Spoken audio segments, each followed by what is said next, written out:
तो नमस्कार दोस्तों, स्वागत है आपका हमारे YouTube channel Tiwari ji educational में। मेरा नाम है राघव तिवारी और आज की जो वीडियो है ये BA प्रोग्राम के जो फर्स्ट ईयर के स्टूडेंट्स हैं जिनके भी एग्ज़ाम आने वाले हैं सेमेस्टर सेकंड के, तो उनका यूनिट 2 जो है उसका बहुत ही इंपॉर्टेंट टॉपिक है Indian constitution, basic features and debates on fundamental rights and directive principle of state policies. तो जो इसका पार्ट 1 है वो आज की वीडियो है। इसमें हम लोग डिस्कस करेंगे इंडियन कॉन्स्टिट्यूशन और उसके बेसिक फीचर्स के बारे में। तो चलिए दोस्तों, बिना टाइम वेस्ट किए, बिना टाइम बर्बाद किए अपनी वीडियो को स्टार्ट करते हैं। सबसे पहले हम बात करते हैं कॉन्स्टिट्यूशन होता क्या है, यानी कि जो संविधान है वो होता क्या है। तो देखिए, संविधान उन नियमों तथा कानूनों का संग्रह है जो हमारे समाज एवं समाज में रहने वाले प्रत्येक नागरिकों के लिए उचित ढंग, न्याय, व्यवहार एवं सामाजिक रूपरेखा को चलाने के लिए अति आवश्यक भूमिका निभाता है। यानी कि आपने जो पहले डेफिनेशन पढ़ी थी ना कि संविधान क्या है, संविधान नियमों और कानूनों का दस्तावेज है। ठीक है, संविधान एक दस्तावेज है जिसमें क्या लिखे गए हैं, नियम और कायदे कानून। तो ये बहुत ही छोटी डेफिनेशन है। इसी को थोड़ा और ब्रॉड करते हुए डेफिनेशन हमारी क्या बनती है कि संविधान नियमों तथा कानूनों का संग्रह है जो हमारे समाज एवं समाज में रहने वाले हर नागरिकों के लिए उचित ढंग, न्याय, व्यवहार, रूपरेखा इनको चलाने के लिए अति आवश्यक भूमिका निभाता है। यानी कि अगर किसी समाज में संविधान नहीं है तो वहाँ पे हम लोग कह सकते हैं कि भाई वहाँ पे कोई भी कानून व्यवस्था नहीं जाएगी। ठीक है, यदि वहाँ पे कानून व्यवस्था है भी तो वो उचित ढंग से नहीं चलेगी, न्याय उचित नहीं होगी, वहाँ का जो सामाजिक व्यवहार है वो अच्छा नहीं होगा। ठीक है, तो संविधान प्रत्येक देश की व्यवस्था का मूल मंत्र है। यानी कि देश में जो भी सिस्टम चलाए जाते हैं वो सारे किससे ड्राइव होते हैं, संविधान से, कॉन्स्टिट्यूशन से। अब संविधान की मांग क्या है, क्यों मांग है पड़ी इसकी, संविधान की आवश्यकता क्या है, क्यों आवश्यकता पड़ी इसकी और कब पड़ी। देखिए, संविधान की जो आवश्यकता पड़ती है हमें वो गृह युद्ध की स्थिति में पड़ती है, या तो कोई देश विदेशी गुलामी का सामना कर रहा हो तो उसे स्वतंत्र होने के लिए पड़ती है संविधान की आवश्यकता। अगर आप भारत की बात करें तो भारत जब तक अंग्रेजों का गुलाम था तब तक हमारे पास अपना संविधान नहीं था। हम लोग ब्रिटिश जो पार्लियामेंट थी, ब्रिटिश जो किंग थे, उनके थ्रू रूल होते थे। बट जब हमने अपना कॉन्स्टिट्यूशन बना लिया तो ऑफिशियली हम लोग डिक्लेयर हो गए India is a sovereign state. India को क्या डिक्लेयर कर दिया गया, सोवरेन स्टेट, यानी कि संप्रभु राज्य। कहने का मतलब क्या हुआ कि भारत जो है वो अपना स्वामी खुद है, उसके ऊपर किसी भी अन्य देश का या किसी अन्य विदेश की नीति का, किसी का कोई कंट्रोल नहीं है। हम अपने स्वामी खुद बन गए। ठीक है। तीसरा, सामाजिक क्रांति। जब समाज में भेदभाव हो रहे हों या फिर समाज में बदलाव लाना हो तब संविधान की आवश्यकता पड़ती है। संविधान भेदभाव को खत्म कर समानता को महत्व देता है।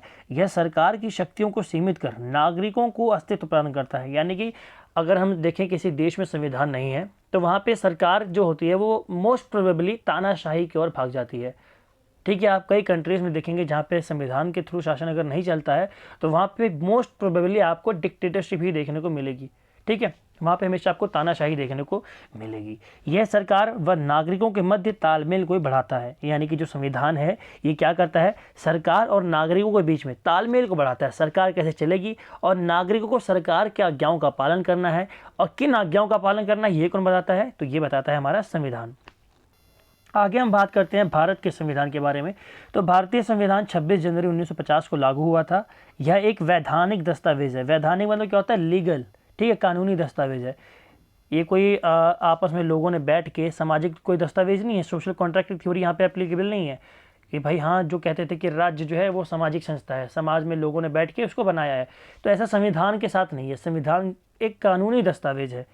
इसे संविधान सभा के द्वारा बनाया गया था जिसमें 389 सदस्य थे। अगर आप देखेंगे कि संविधान का निर्माण किसने किया, तो संविधान का निर्माण किया संविधान सभा ने, किसी एक व्यक्ति ने नहीं किया है। जैसे कई बार बोला जाता है ना कि संविधान के निर्माता बाबा भीमराव अम्बेडकर, तो भीमराव अम्बेडकर जी जो थे वो अकेले संविधान के निर्माता नहीं थे, उनके अलावा भी 388 सदस्य और थे जिन्होंने संविधान में अपनी अपनी भूमिका उसको बनाने में निभाई थी। इसके जो 389 सदस्य थे इनमें से 292 सदस्य ब्रिटिश भारत के थे, 93 सदस्य देशी रियासतों से थे और 4 सदस्य जो थे वो चीफ कमिश्नर प्रांत से थे। ये 4 सदस्य कहाँ के थे, चीफ कमिश्नर प्रोविंस कहाँ के थे ये, तो ये थे दिल्ली, अजमेर, कुर्ग और बलूचिस्तान की। ठीक है, आगे संविधान को बनने में लगभग 2 साल 11 महीने और 18 दिन का समय लगा था। आप खुद ही जोड़ सकते हैं, 26 जनवरी जो 1949 है उसमें हमारा संविधान बनकर तैयार हो गया था और इसकी जो पहली बैठक हुई थी वो 9 दिसंबर 1946 को हुई थी। अगर आप जोड़ेंगे तो 2 साल 11 महीने 18 दिन टोटल आपको मिल जाएगा। संविधान सभा की पहली बैठक 9 दिसंबर 1946 को हुई थी तथा 26 नवंबर 1949 को यह बनकर तैयार हो गया था। ठीक है, ये तो मैंने आपको पहले बता दिया। आगे हम बात करते हैं भारतीय संविधान की मूल विशेषताओं की। अगर आपको हमारे संविधान के बारे में और जानना है तो एक मैं अलग से वीडियो बनाऊंगा पूरे कॉन्स्टिट्यूशन पर। उसमें कॉन्स्टिट्यूशन में क्या क्या चर्चाएं चल रही थी बैठकों में, बैठक कैसे निर्धारित हो रही थी, क्या क्या इवेंट्स हो रहे थे, वो सारे मैं आपको बताऊंगा उसमें। बट अगर आप कहेंगे तो ठीक है, अगर आपको ज़रूरत है तो मैं बना दूंगा। बाकी कोई अगर आप कंटेंट को पढ़ ले तो कोई आपको अलग से नीड नहीं है, ठीक है। आगे बात करते हैं संविधान की मूल विशेषताओं की, यानी कि जो संविधान है उसमें क्या क्या उसके सिग्निफिकेंस, उसकी विशेषताएं क्या हैं, ठीक है, मेरिट्स क्या हैं उसके। तो पहला है, सबसे जो महत्वपूर्ण है, भारत का संविधान सबसे लंबा लिखित संविधान है। सबसे बड़ा संविधान तो है पूरे विश्व में। भारत के जितना बड़ा संविधान है पूरे विश्व में आपको कहीं भी देखने को नहीं मिलेगा। इसका कारण क्या है? इसका कारण है यहाँ की विविधता, यहाँ का कल्चर, पॉपुलेशन, हर चीज़ में जब भारत आगे है तो ऑब्वियसली बात है भाई संविधान भी है जो बड़ा ही होगा। भारत का संविधान विश्व का सबसे लंबा लिखित संविधान है।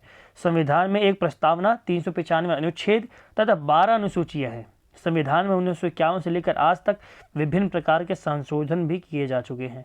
यानी कि देखिए, भारत का जो संविधान है इसमें एक प्रस्तावना है, 395 अनुच्छेद हैं। अभी 395 अनुच्छेद के भी कई सारे सब क्लॉजेस हैं, ठीक है। आप हर अनुच्छेद में देखेंगे उसमें संशोधन करके उसमें कुछ ना कुछ चीज़ें जोड़ी गई हैं। तो जो अनुच्छेद हैं ये बहुत बड़े हो जाते हैं, 400 पार कर जाते हैं, 400-500 पार कर जाता है ये। 12 अनुसूचियाँ हैं, ठीक है। अब ये संविधान इतना विस्तृत क्यों है, इतना बड़ा क्यों है? तो देखिए, भारत के जो संविधान है इसके इतना बड़ा होने का कारण, इतने विस्तृत होने का कारण है भौगोलिक कारण, भारत का विस्तार तथा विविधता। भारत को आप देखेंगे इतनी बड़ी भूमि है इसकी, और यहाँ पे डिफरेंट प्रकार की डाइवर्सिटीज़ पाई जाती है, विविधताएँ पाई जाती हैं। धर्म के आधार पर कई सारे धर्म है यहाँ पर, संस्कृति कई प्रकार की है, लोग कई प्रकार के हैं, उनके विचार कई प्रकार के। तो इतने प्रकार के डाइवर्सिटीज़ जब होंगी तो जाहिर सी बात है कि आप किसी एक शासन के फॉर्म को इस्टेब्लिश करके सभी को उससे रूल नहीं कर सकते, सभी को उससे गवर्न नहीं कर सकते। आपको सबके हित में देखना पड़ेगा। तो सबके हित को देखते हुए कई सारे क्लॉजेस कॉन्स्टिट्यूशन में ऐड किए गए हैं, जिसकी वजह से संविधान जो है हमारा इतना बड़ा हुआ।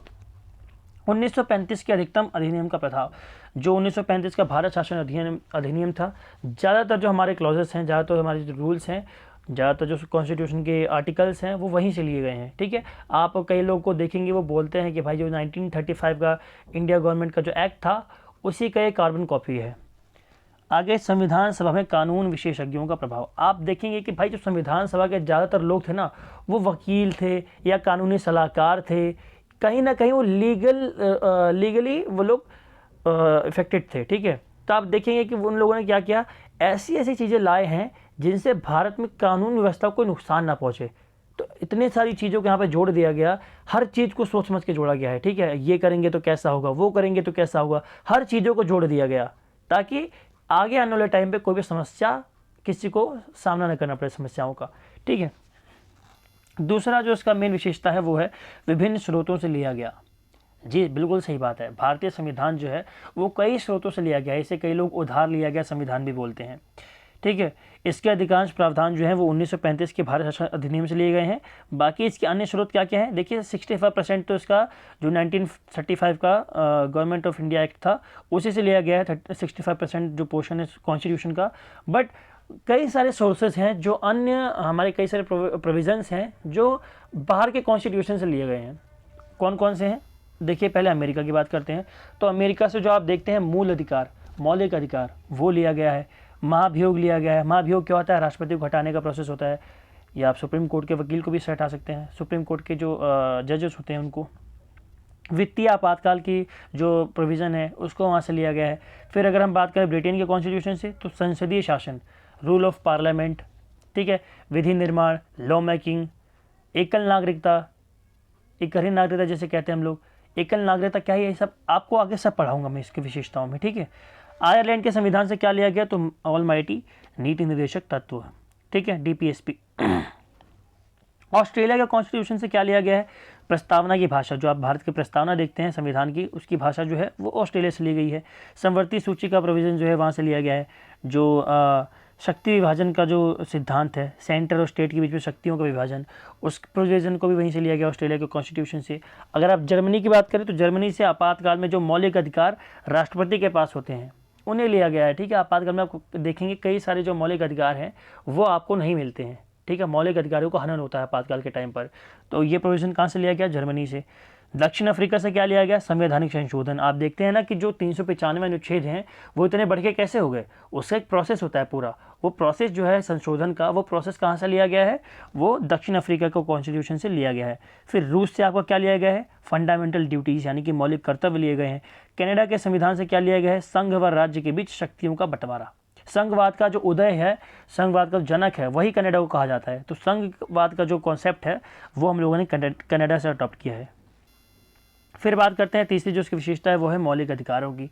संविधान के तीसरे भाग में 6 मौलिक अधिकारों का वर्णन नागरिकों के लिए किया गया है। पहले इसमें हालांकि 7 अधिकार थे मौलिक अधिकार, बट जो आर्टिकल 31 है संपत्ति का अधिकार, उसको जो कॉन्स्टिट्यूशन में अमेंडमेंट करके उसको हटा दिया गया 44th अमेंडमेंट के थ्रू। ठीक है, इसका वर्णन अनुच्छेद 12 से 35 तक है। इसका उद्देश्य राजनीतिक लोकतंत्र की भावना को प्रोत्साहन देना है। अब राजनीतिक लोकतंत्र क्या होता है? राजनीतिक लोकतंत्र का मतलब है कि राजनीति में सभी लोग बिना किसी भेदभाव के अपनी इन्वॉल्वमेंट को शो कर सकें। क्योंकि अगर आप देखेंगे, अगर राजनीतिक रूप से कोई देश लोकतांत्रिक नहीं है तो वहाँ पे लोगों पर कई प्रकार के प्रतिबंध लगाए जाते हैं। उनको चुनाव में खड़े होने का अधिकार नहीं है, वोट देने का अधिकार नहीं है, पार्टी बनाने का अधिकार नहीं है। बट भारत में ऐसा कुछ नहीं है। भारत में सभी को सभी प्रकार के राजनीतिक अधिकार हैं वो प्रोवाइड करता है हमारा मौलिक अधिकार। जिस व्यक्ति के मौलिक अधिकारों का हनन हुआ वह सीधे सर्वोच्च न्यायालय की शाखा में भी शरण में जा सकता है। यानी कि अगर आपके मौलिक अधिकार का हनन होता है, कोई आपके मौलिक अधिकारों को ख़त्म करना चाहता है, नुकसान पहुंचाता है उन्हें, तो आप सुप्रीम कोर्ट या हाई कोर्ट के पास जा सकते हैं। आर्टिकल 32 जो है वो ये प्रोविज़न करता है कि आप सुप्रीम कोर्ट में डायरेक्ट जा सकते हैं, बट जो आर्टिकल 226 है वो प्रोविज़न करता है कि आप हाई कोर्ट के पास जा सकते हैं। अब जो मौलिक अधिकार हैं वो कौन कौन से हैं? तो पहला आप देखेंगे समानता का अधिकार, जो आर्टिकल 14 से 18 के बीच में है। स्वतंत्रता का अधिकार, जो आर्टिकल 19 से 22 के बीच में है। शोषण के विरुद्ध अधिकार, जो 23 से 24 के बीच में है। धार्मिक स्वतंत्रता का अधिकार, जो 25 से आर्टिकल 28 तक है। सांस्कृतिक व शिक्षा का अधिकार, वो आप देखेंगे आर्टिकल 29 से 30 के बीच में है। और संवैधानिक उपचारों का अधिकार आर्टिकल 32, जिसे जो भीमराव अम्बेडकर जी हैं उन्होंने संविधान की आत्मा भी कहा था। ठीक है दोस्तों, तो आगे हम बात करते हैं राज्य के नीति निर्देशक तत्वों की, यानी कि DPSP की। तो इनका उल्लेख संविधान के भाग 4 अनुच्छेद 35 से 51 तक किया गया है। आप देखेंगे जो भाग 3 था उसमें मौलिक अधिकार है, और भाग 4 जो है उसमें हमारे राज्य के नीति निर्देशक तत्वों का जिक्र किया गया है। Article 35 to 51। इनका उद्देश्य भारत में कल्याणकारी राज्य की स्थापना करना तथा सामाजिक व आर्थिक लोकतंत्र को बढ़ावा देना है। आप देखेंगे मौलिक अधिकार कैसे लोकतंत्र को बढ़ावा देते हैं? राजनीतिक लोकतंत्र को। वही नीति निर्देशक तत्व जो हैं वो सामाजिक और आर्थिक लोकतंत्र को बढ़ावा देते हैं, क्योंकि लोकतंत्र जो है वो सभी फॉर्म्स में होना चाहिए किसी भी देश में, अगर उस देश को अच्छे से डेवलपमेंट करना है। मौलिक अधिकारों की तरह इन्हें कानूनी रूप से लागू नहीं किया जा सकता। यानी कि जिस प्रकार आप देखते हैं ना कि भाई मौलिक अधिकार जो हैं वो व्यक्ति के पास होने ही चाहिए, व्यक्ति को मिलने ही चाहिए। अगर उसको नहीं मिलते हैं तो वो कोर्ट में जा सकता है, बट ऐसा राज्य के नीति निर्देशक तत्वों के रूप में नहीं है। ये किसी व्यक्ति को मिले ये जरूरी नहीं है, ये राज्य डिसाइड करता है किसको देना है किसको नहीं देना। ठीक है, ये राज्य की पॉलिसीज़ अपने आप इंक्लूड करके लोगों को प्रोवाइड कराते हैं राइट्स। आगे हम बात करते हैं मौलिक कर्तव्यों की। तो संविधान की जो एक और विशेषता है वो मौलिक कर्तव्यों की है।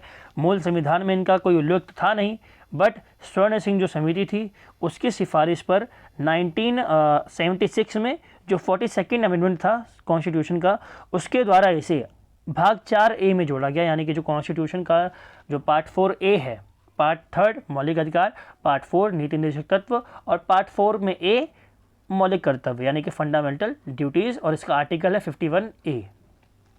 मौलिक कर्तव्य नागरिकों को यह याद दिलाते हैं कि अपने अधिकारों का इस्तेमाल करते समय उन्हें याद रखना चाहिए कि उन्हें अपने समाज, देश व अन्य नागरिकों के प्रति भी कुछ जिम्मेदारियों का निर्वाह करना है। उन्हें ऐसी लाइफ जीनी है जिसमें समाज के साथ साथ उनका विकास भी होता रहे। ठीक है, अपना विकास तो करें, बट समाज में ऐसे कोई अभद्र भाषा का प्रयोग ना करें, अभद्र कोई व्यवहार ना करें, कोई ऐसी एक्टिविटी ना करें जिससे समाज को खतरा हो। यानी कि समाज में सबको साथ लेकर चलना है, किसी के अधिकारों का हनन ना हो। फिर हम बात करते हैं संविधान जो है हमारा वो लचीला व कठोर संविधान है। भारत के संविधान को कहा जाता है कि भारत का संविधान लचीला भी है और कठोर भी है, मतलब रिजिड भी है और बहुत ईजी भी है इसको समझना। इसमें जो प्रोविजंस हैं उनमें अमेंड करना ही बहुत ईजी है, बट इसको अमेंडमेंट करना रिजिड भी है। लचीला अर्थात भारतीय संविधान के कुछ प्रावधान ऐसे हैं जिन्हें संसद साधारण बहुमत के माध्यम से संशोधित कर सकती है। यानी कि अगर आपको साधारण बहुमत है, आधे लोगों से एक ज़्यादा जो वोट हैं वो आपको मिले हुए हैं, तो आप उसमें कॉन्स्टिट्यूशन में जो अमेंडमेंट है वो कर सकते हैं। कुछ प्रोविजंस ऐसे हैं जैसे राज्यों के नाम में परिवर्तन, उनकी सीमा में परिवर्तन, ऐसे। बट कई सारे प्रोविजंस हैं ऐसे भी हैं जिनमें अमेंड करना बहुत मुश्किल है। कठोर होने का अर्थ यही है। क्या? संविधान के कुछ प्रावधान ऐसे हैं जिन्हें संविधान संशोधित करना भारतीय संसद के लिए आसान नहीं होता। इनके संशोधन के लिए सदनों में विशेष बहुमत, यानी कि राज्यसभा में विशेष बहुमत, लोकसभा में विशेष बहुमत, और इसके साथ साथ आधे राज्यों के विधानमंडल के समर्थन की भी आवश्यकता पड़ती है। जो संघीय व्यवस्था का आप देखते हैं ना प्रावधान, वो इसी प्रक्रिया के द्वारा संशोधित किए जाते हैं। जो यूनियन लेवल पे जो प्रोविजंस अमेंड किए जाते हैं ना, वो इसी के उस पर किए जाते हैं बेस पर। आगे सातवां जो इसकी विशेषता है, सातवीं वो होती है लोकतांत्रिक गणराज्य। हमारा जो संविधान है वो घोषणा करता है, भारतीय संविधान ये घोषणा करता है कि भारत एक लोकतांत्रिक गणराज्य है।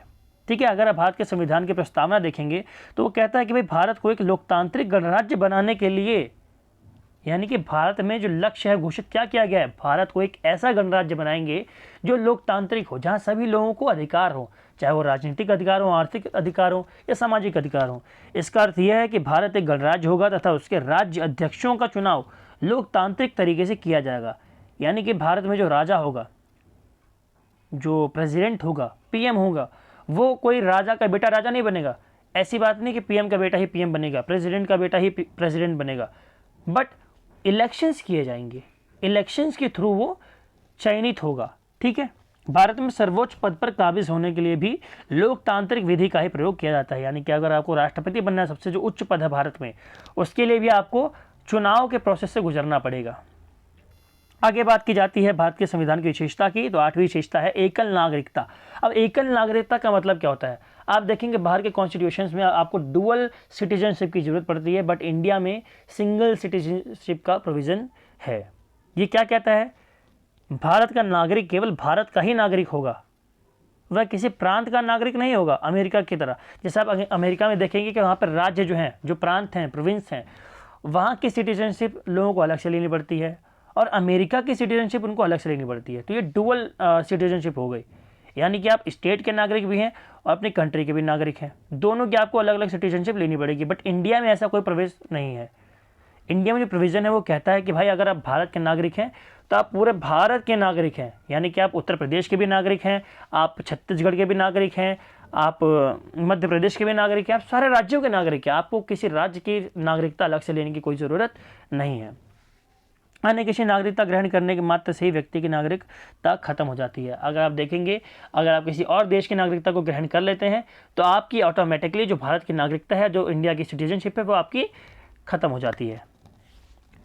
आगे बात करते हैं इसकी विशेषता की, तो 9वीं विशेषता है संसदीय व्यवस्था, पार्लियामेंट्री सिस्टम।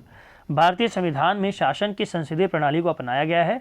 भारत में मंत्रिपरिषद विधायिका के प्रति उत्तरदायी होती है तथा सरकार तब तक ही अपना अस्तित्व बनाए रखती है जब तक कि वह लोकसभा में अपना बहुमत रखती है। अब संसदीय व्यवस्था का मतलब क्या है? संसदीय व्यवस्था का मतलब सीधा साधा यही है कि भारत में जो भी कानून बनेंगे वो कानून संसद में बनेंगे। कोई भी कानून कोई नेता नहीं बनाएगा, बल्कि संसद बनाएगी। संसद में बहुमत से कानून बनाए जाएंगे। जो कार्यपालिका है वो कानून बनाएगी, विधायिका उसे लागू कर, विधायिका कानून बनाएगी, कार्यपालिका लागू करेगी। तो जो मंत्रिपरिषद है, जो मंत्री जो कानून बनाएंगे, वो मंत्रिपरिषद विधायिका के प्रति उत्तरदायी होते हैं। ठीक है, आपको मैं पूरा फंक्शन समझाऊंगा इसका एक अलग से वीडियो में। कार्यपालिका का क्या काम होता है, विधायिका का क्या काम होता है और न्यायपालिका क्या काम होता है, उन तीनों के बीच में क्या संबंध है। ठीक है, कौन कानून बनाता है, कौन कानूनों को लागू करता है, किसकी जिम्मेदारी की सुरक्षा की कानूनों की, ये पूरा आपको एक अलग से वीडियो में देखने को मिल जाएगा। और भारत में सरकार तब तक ही बहुमत बनाए रखती है जब तक कि उसे लोकसभा में बहुमत है। यानी कोई भी सरकार तभी तक बनी रहेगी जब तक वो लोकसभा में बहुमत बना के रखती है। लोकसभा में उसका बहुमत खत्म तो उसकी सरकार गिर जाएगी। सभी कानूनों नियमों का निर्माण संसद के द्वारा ही किया जाता है। मैंने आपको पहली यह बात बता दी है। अब 10वां पॉइंट जो है विशेषताओं का, वो क्या कहता है कि भारत का संविधान ये घोषणा करता है कि भारत की जो विदेश नीति है वो स्वतंत्र होगी। प्रस्तावना भारत को संपूर्ण प्रभुत्व संपन्न राज्य घोषित करती है। अब देखिए ये पॉइंट को ना आप स्वतंत्र विदेश नीति के बजाय ये लिख लेना ना, संपूर्ण प्रभुत्व संपन्न। ठीक है, इसका अर्थ क्या है कि भारत की सरकार अपना स्वामी खुद है, यानी कि भारत की सरकार जो है वो कानून किसी के अंडर में नहीं बनाएगी, किसी के दबाव में नहीं बनाएगी कि हाँ हमारा जो पड़ोसी देश है पाकिस्तान है, हमें उससे भी कुछ इन्फ्लुएंस लेना चाहिए कानून बनाने के लिए, ऐसा ना हो कि वो हमसे नाराज़ हो जाए। ऐसा कोई प्रोविज़न इंडिया में नहीं है। इंडिया की जो विदेश नीति है, जो पॉलिसी है, फॉरेन पॉलिसी, वो बिल्कुल इंडिपेंडेंट है। क्यों? क्योंकि भारत का संविधान ये घोषणा करता है कि भारत एक स्वतंत्र संप्रभु संपन्न राज्य है। ठीक है, संप्रभुत्व संपन्न भारत राज्य है। भारत की विदेश नीति स्वतंत्र होगी और कोई भी अंतर्राष्ट्रीय संस्था यानी कि ऑर्गेनाइजेशन, संगठन या अन्य देश की सरकार भारत पर किसी प्रकार का कोई दबाव नहीं बना सकती। अगला पॉइंट जो आता है वो आता है न्यायपालिका, स्वतंत्र न्यायपालिका, एकीकृत व स्वतंत्र न्यायपालिका। ये आपको थोड़ा पॉइंट स्किप हो गया है, ये आपकी वीडियो में जो PDF है ये कट गई है। यहाँ पे जो पॉइंट लिखा होगा ना वो होगा, आप लिख लीजिए, एकीकृत एवं स्वतंत्र न्यायपालिका। ठीक है दोस्तों, माफ़ कीजिएगा ये थोड़ा कट गई PDF आपकी, तो ये पॉइंट आप ऐड कर लेंगे, एकीकृत एवं स्वतंत्र न्यायपालिका। अब एकीकृत एवं स्वतंत्र न्यायपालिका कहने का मतलब क्या है, आई होप आपने लिख दिया होगा, इसको रेज कर देते हैं हम लोग। देखिए, एकीकृत न्यायपालिका का कहने का मतलब क्या है, जो आप देखेंगे ना न्यायपालिका का जो स्ट्रक्चर है वो ऐसा है। सबसे ऊपर आपको देखने को मिलेगा सुप्रीम कोर्ट, फिर आपको देखने को मिलेगा हाई कोर्ट, फिर आपको देखने को मिलेगा रीजनल कोर्ट्स, ठीक है, क्षेत्रीय संस्थाएं। भारतीय संविधान एक ऐसी न्यायपालिका की स्थापना करता है जो अपने आप में एकीकृत होने के साथ साथ इंडिपेंडेंट भी है, स्वतंत्र भी है। न्यायपालिका जो है कार्यपालिका से स्वतंत्र है, उस पर किसी प्रकार के जो कार्यपालिका के मंत्रीगण हैं उनका कोई दबाव नहीं पड़ेगा इस पर। कार्यपालिका जबरदस्ती फोर्स करके कोई कानून नहीं बनवा सकती न्यायपालिका से, या किसी काम में उसकी इंटरफेरेंस नहीं कर सकती। भारत की न्याय व्यवस्था में सर्वोच्च न्यायालय शीर्ष पर है, जैसा कि मैंने आपको अभी बताया। ये स्ट्रक्चर याद रखना है, स्ट्रक्चर कौन सा जो मैंने आपको अभी बता के दिखाया ना, ये वाला कहाँ गया, ये देखिए, ये स्ट्रक्चर आपको याद रखना है। शीर्ष पे कौन है, सुप्रीम कौन है, सुप्रीम कोर्ट, सुप्रीम के नाम से याद रखो सुप्रीम कोर्ट, ठीक है, यानी कि उसके जो फैसले हैं वो फाइनल होंगे। अगर सर्वोच्च न्यायालय ने किसी को दोषी घोषित कर दिया तो वो दोषी घोषित हो जाएगा। एक्सेप्शन है राष्ट्रपति, ठीक है। इसके नीचे राज्य स्तर पर उच्च न्यायालय है तथा इसके नीचे अधीनस्थ न्यायालय है, जैसे जिला अदालत व अन्य निचली अदालतें। संविधान में न्यायालय की स्वतंत्रता के लिए कई प्रावधान किए गए हैं, जैसे न्यायाधीशों के कार्यकाल की सुरक्षा।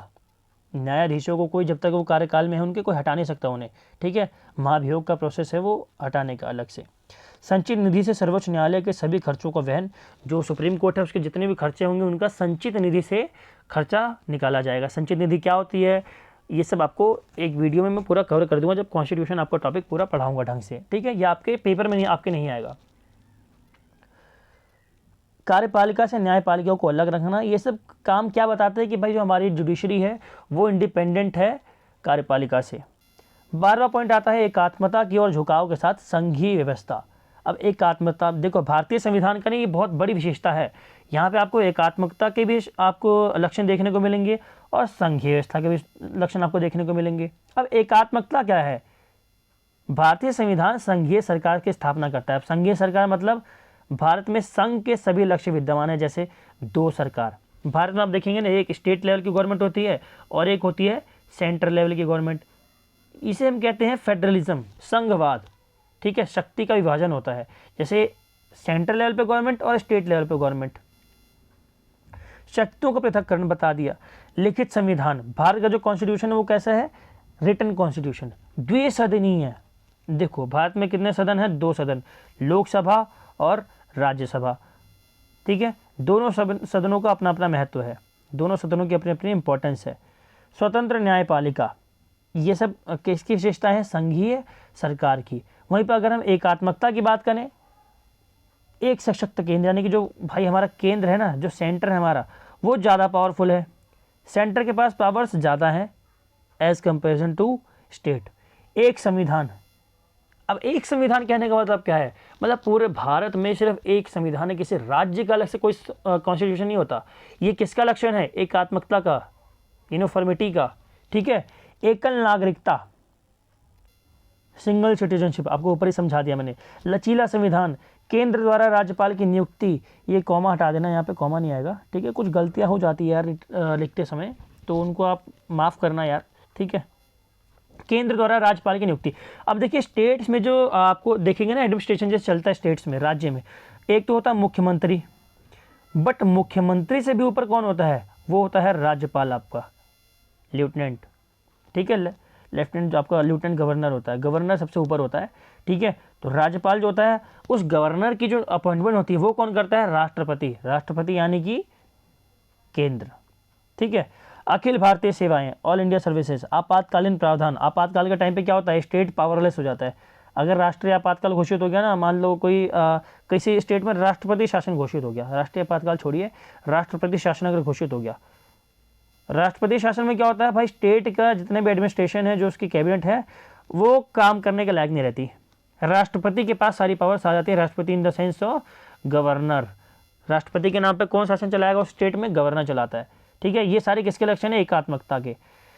आगे जो विशेषता है इसकी वो है धर्मनिरपेक्ष राज्य। भारत का जो संविधान है उसकी प्रस्तावना भारत को धर्मनिरपेक्ष राज्य घोषित करती है। धर्मनिरपेक्ष कहने का मतलब क्या है कि भारत जो है वो किसी धर्म का नहीं है, भारत सभी धर्मों का है, ठीक है। सर्वधर्म संभाव की नीति भारत अपनाता है। ना भारत हिंदू राष्ट्र है, ना भारत पाकिस्तान की तरह मुस्लिम राष्ट्र है, ठीक है। भारत कैसा देश है जो सभी धर्मों को आपस में संजो के रखता है, यह सभी धर्मों को मान्यता प्रदान करता है। भारतीय संविधान में धर्मनिरपेक्ष जो शब्द है ये पहले नहीं था, लेकिन 1976 में जो 42nd अमेंडमेंट हुआ था उसके थ्रू धर्मनिरपेक्ष शब्द को जोड़ा गया था। हालांकि संविधान में भी कई सारे जो प्रोविजन है, जैसे आप आरक्षण का प्रोविजन देखेंगे, आरक्षण का प्रोविजन क्या कहता है भाई, वो धर्म जो निरपेक्षता है उसके अगेंस्ट जाता है। क्यों, माइनॉरिटी के बेस पे जो मुस्लिम हैं या फिर सिख हैं उनको कुछ रियायतें देता है, और निचली जातियों के कुछ लोग हैं उनको रियायतें देता है, ठीक है। ये एक्सेप्शंस है। 14वां पॉइंट क्या है, भारतीय संविधान में अन्य संघीय संविधानों की तरह 2 स्तरीय राज्य व्यवस्था का प्रावधान किया गया है। यहाँ पे जो पॉइंट आएगा वो द्विसदनीय व्यवस्था आएगा या द्विस्तरीय व्यवस्था आएगा। जो 14वां पॉइंट यार क्या हो गया, ये मिस कैसे हो गया ये पॉइंट, यहाँ पे आएगा द्विस्तरीय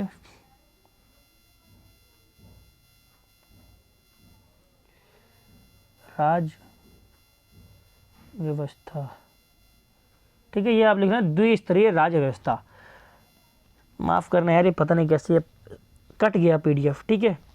भारतीय संविधान में भी अन्य संघीय संविधानों की तरह द्विस्तरीय या 2 स्तरीय राज्य व्यवस्था जो है उससे कॉन्सेप्ट को अपनाया गया है। बाद में 1992 में जो 73rd एंड 74th अमेंडमेंट हुआ था उसके थ्रू इसको त्रिस्तरीय राज्य व्यवस्था का गठन कर दिया गया, ठीक है। तो ये पॉइंट कौन सा है, ये पॉइंट है त्रिस्तरीय राज्य व्यवस्था, ठीक है। कन्फ्यूजन हो गई थी, त्रिस्तरीय राज्य व्यवस्था। कहने का मतलब क्या है कि भारत में जो शासन चलता है ना वो 3 लेवल पर चलता है, 3 लेवल्स पर। ये 3 लेवल्स कौन कौन से हैं, केंद्र, राज्य, स्थानीय सरकार। इनको आप हायरार्किकल वे में लिख सकते हैं। पहले आता है केंद्र, सेंटर, फिर आते हैं स्टेट्स, फिर आती है म्यूनिसिपैलिटीज़ या फिर पंचायतें, ठीक है। 15वां जो उसका पॉइंट है वो आता है आपातकालीन प्रावधान का।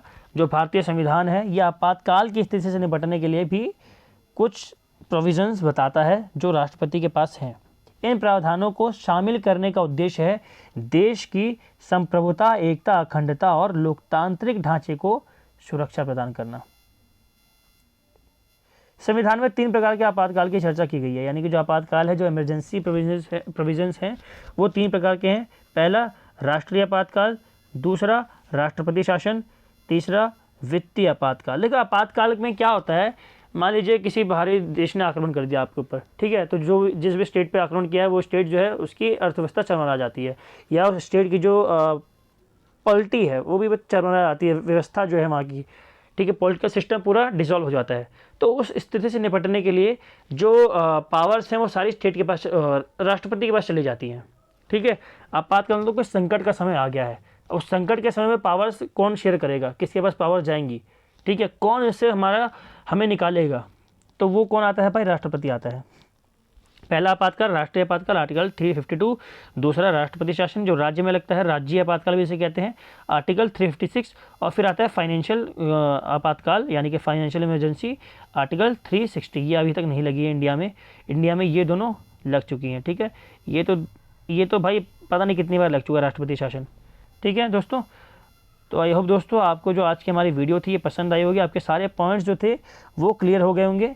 बाकी अगर कोई भी आपके डाउट्स हों तो आपको भाई कमेंट बॉक्स आपके लिए ओपन है, आप बेझिझक कमेंट कर सकते हैं। ठीक है, बाकी आप हमारी वीडियो को अगर आपको पसंद आ गई हो भाई, अभी तक आपने बने हुए वीडियो में, तो आपको वीडियो को क्या करना है, लाइक करना है, चैनल को हमारे सब्सक्राइब करना है और अपने दोस्तों को वीडियो को शेयर करना है ताकि उनकी भी हेल्प हो सके। आज की वीडियो में इतना ही। जय हिंद, जय भारत।